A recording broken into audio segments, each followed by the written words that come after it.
Sébastien est en charge du cimetière argentin sur les îles Malouines. Un cimetière qui n'a rien d'une fosse commune et pourtant 123 tombes possèdent pour seule épitaphe cette phrase « Soldat argentin, seulement connu de Dieu ».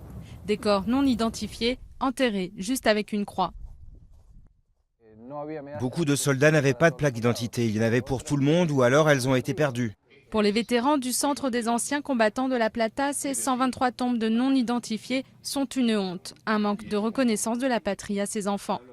La plupart de ces conscrits avaient à peine 18 ans au moment de la guerre.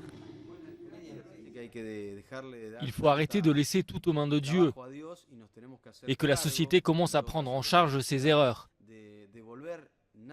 C'est-à-dire qu'elle s'occupe de retrouver l'identité de ces personnes qui ont donné leur vie pour défendre les intérêts de notre nation. L'idée de déterrer des corps pour prélever leur ADN ne fait pas l'unanimité au sein des anciens combattants, plutôt concentrés sur le traditionnel lobby économique en faveur des vétérans. Mais le centre des anciens combattants de La Plata, réuni en association de défense des droits de l'homme, préfère lui donner la priorité au travail de mémoire. Ici, pendant la dictature argentine, on a connu ce qu'on appelait les disparus, des victimes du régime militaire. Des milliers de gens qui ont été enterrés sans nom, sans registre. C'est honteux que cela ait pu continuer avec les combattants tombés à la guerre. Une demande de comparaison des ADN est en cours d'examen par la justice. Une équipe de médecins légistes et d'anthropologues pourrait donc bientôt se pencher sur le cas des soldats disparus aux Malouines. Mais certains proches craignent que les corps ne quittent le cimetière de Darwin, aujourd'hui considéré comme un sanctuaire argentin.